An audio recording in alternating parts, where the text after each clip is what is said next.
Hi and welcome to the studio. Today let's talk about tools. So many to share with you, but today I've just put together a little selection to give you a little bit of an idea of what we need to use to create beautiful designs.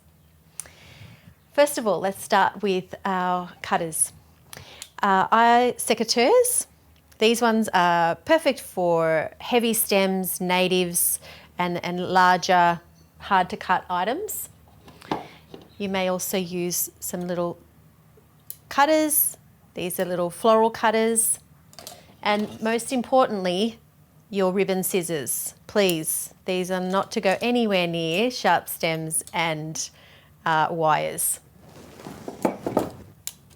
We also use a contraption, I guess you would call it, called a rose stripper.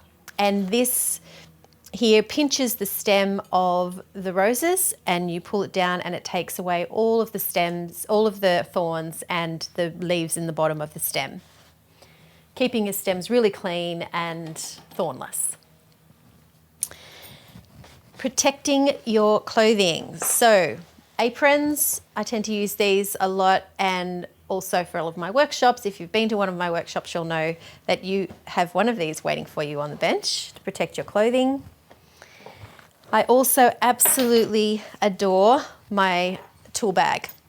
I had been searching high and low for years to find a tool bag that sat really well on my hip, was light, pliable, and the fact that this is handmade by some beautiful girls from King Billy Flora in Tasmania just makes it all the more special. So pockets for your phone, pocket for your cutters, clip for your keys when you're out at an event, and a little pocket for all your goodies and your bits and pieces.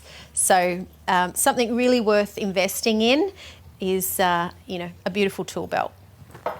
The other items that I have a real fascination about these days, as you know, I try to design as sustainable as I possibly can, and I absolutely love recycling old vases. And this beautiful one I found at an op shop locally, just could not pass it up. So it has this lovely little insert with the holes to support and create a mechanics for your flower content. Here's another little one as well, another little glass frog. This would sit inside a vase or a pot and then again act as a secure mechanics for your stems.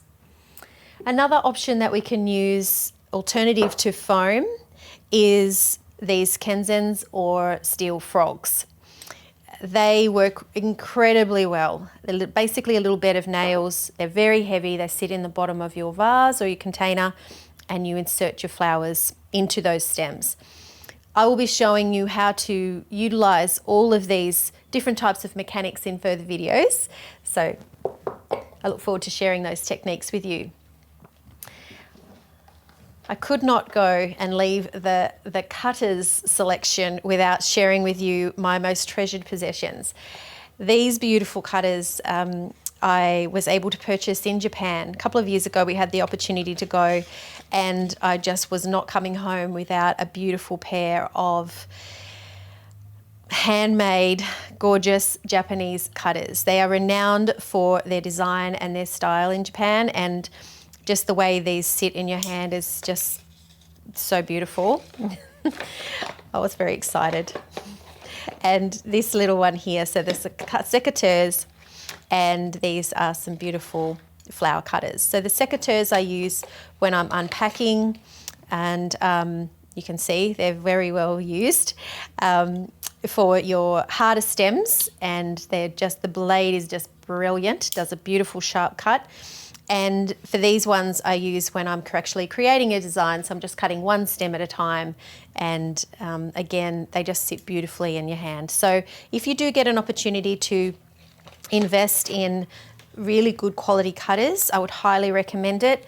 They're kind on your hands as well as very kind on the product and the flowers that you're cutting. So really worthwhile investing if you get the opportunity. Okay, let's talk about wires. So we use a lot of wires. You'll see in my fine wiring video and buttonholes, I use a lot of, I'll show you all the techniques we use for wiring. I keep my wires in a little pot of halves and also in their full length, which is how you purchase them. There is around 5 or 6 different gauges of wires, so they run from size 18, 20, 22, 24, 26 and 28. And as they get higher in the number, they get finer in the actual gauge. So again, I will be sharing more on what gauge you use for what particular flower and what particular design in further videos. Let's have a look at the parafilm. So this is what we use when we are doing fine wiring and we are taping the stem onto the wire. There is a couple of different types of tape available in the market. You've got your standard parafilm, which is a sort of a plastic-based tape. It's very stretchy. It's very easy to learn with, and when I'm teaching beginners, and you'll see that I also use this in my tutorials for the buttonhole and the fine wiring, is because this particular variety is very easy to use as a beginner. What I do recommend though, as you get better at your technique, is that you move then onto a more eco version, and this is eco tape called Floritape. And it's not quite as easy to learn, but it is an eco tape. It's basically waxed paper. So you can see it doesn't have the stretch as the parafilm does, but it will stick and it'll do exactly the same job in a much more eco-friendly way than the tape will. So I encourage you always to look at your alternatives that you can for eco design. They come in white, chocolate brown and green, and you'll get those from the sundry suppliers. Now something else that I use a lot in my my wrist corsages, headpieces, things like that is floral adhesive. This is a type of glue. It isn't a hot glue. I highly recommend that you don't use hot glue because it does burn the flowers. So this one is cold glue and adheses really quickly, no smell and no kind of after effects on the flower at all, and it's brilliant. Highly recommend that you use that, and I'll be showing again how to use this when we put our corsages together. Back to wires briefly, because this is also what I use to make my own bases for floral cuffs. Head fascinators is my decorative wire. So this is called Deco wire. Comes in all shades of colours, very pliable, very easy to manipulate. You're able to scrunch it together to create beautiful bases, and that's what I use to make my own floral cuffs rather than purchasing them from the sundry suppliers.